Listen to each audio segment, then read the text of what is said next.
Hi everyone, this is Dominique Aubrey. Welcome to the Black Woman's Guide, and I'm here today to talk to you about the first three things that you have to do to build an online business. So the first thing that I talk to women about all the time is picking their medium. And why is this? Because oftentimes if you're an online business person, you're selling your content, you're a therapist, you're a lawyer, you're an accountant, you're a nutritionist, you're a dietitian, you're a motivational speaker, you are trying to package information online. And the number one struggle people have is obviously social media. And oftentimes, like I like to say, is like we have to clarify the platform versus the medium. The medium is how I tell my story. The platform is where I tell it, right? So the medium could be written, it could be visual, it could be auditory, right? So it could be, me writing a post. It could be on a blog or on Facebook or on something else. It could be a audio that I record and put somewhere. It could be a podcast, but it doesn't have to be. It could be a video that I create on Facebook Live, or it could be a YouTube channel, or I could just record it and put it on, my Twitter, whatever. So medium is the way you like to tell your story the most, okay? And it's important because if people go, well, I have to do some video, some of this, some of that. I'm like, you do eventually, but in the beginning, what you want to make sure is that the way you tell your story, that you pick the medium that you're going to use most often to tell that story. So for example, I had a colleague who was focused on diabetes. At the end of the day, yes, she has to do video. She has to do Facebook Lives, and she has to do a video for her landing page. But where she really thrives and shines is on her blog and in writing. So instead of creating new content on her video, I was like, don't do that. Just do your blog post. And when you go to share your blog post, do a little video about it and say, hey, I have a blog post coming out, because you want to put the energy toward where you think your story is best told. It doesn't mean you don't have to do the other things, but you can, right, decrease the emphasis and the energy put on those pieces, particularly in the beginning, to highlight the thing that you know you're really, really good at and the thing that you really, really want to bring people toward. So you want to pick your medium, which is the core place that you're going to tell the most of your story. So when you have information to share, when you have value to give, when you have a contribution, you're going to pick the platform that you're best able to articulate that thing through. That's for picking a medium. So you can pick if is it auditory, is it visual, is it written? That's the number one thing you're going to do, pick your medium. Second thing you're going to do is pick your platform.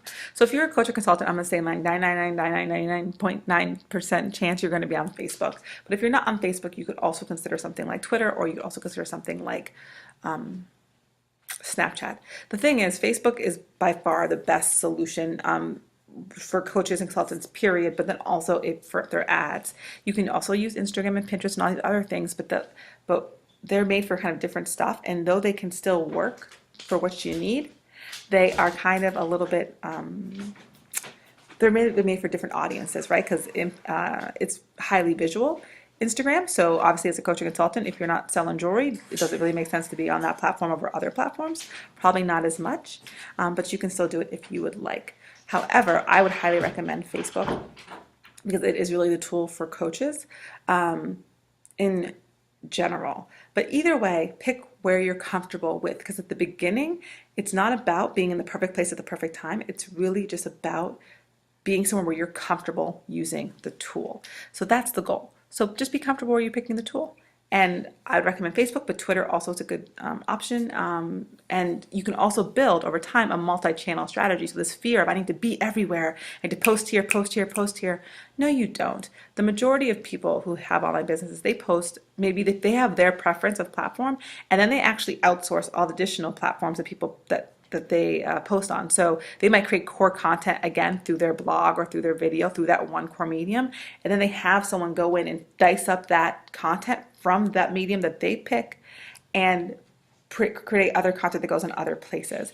And so in the beginning, you don't have to start with all the different places. You just have to start with one place that you're most comfortable with, because in the beginning, you're going to be doing most of it on your own, and you need to do it yourself. So pick one platform that you think you shine on. Again, if you write a blog, I'm talking about social media here. This is important. So with social media, I'm saying you can write a blog post. Blog posts have some social components to it, but it's not necessarily social media. So you want to take that blog post and you need to post it somewhere where people can actually access it and see it. So that's actually why you want to post it on Facebook, or post it on Twitter, or post it on Instagram, or post it on whatever, because the blog, even though the people can engage with it through comments, it's not really a social media platform. Maybe Tumblr is, for example, but if you're on WordPress or you're on your website, your blog is on a social media platform. So you want to be on a platform where people can actually see you to disseminate the information.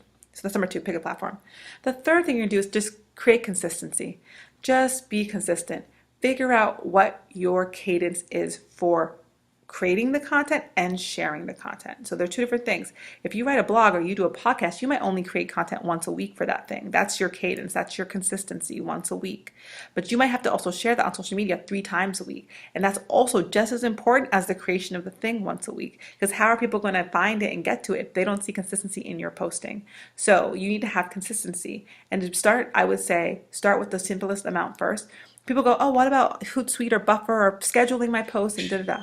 I'm not against that. I would just say in the beginning it's easier and it's going to be more connected to your audience if you just do it manually because you're not on that many platforms, number one.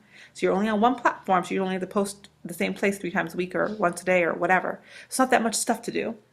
And two, you can kind of get a pulse of your community and talk to them and make stuff that's relevant in real time. Whereas you have to have a keen understanding of your audience to create scheduled posts that are relevant and engaging over time. So it's a little bit preemptive to start with scheduled posting. I would just start by doing it yourself and manually doing it each day or whenever you think you want to. So the third thing is create a consistency. So just to recap, the 3 things you're going to want to do to build an online business, the first 3 things is pick a medium, pick a platform, and create consistency. So if you like this and you're thinking about building an online business, meaning you're a coach, you're a trainer, you're an expert, you're packaging information, education, and knowledge online to sell to other people who need your services, then schedule a call with me. I'd love to talk to you. Our online business academy for coaches, experts, and trainers is launching now. And if you don't have to have anything in place, we build it all throughout the course.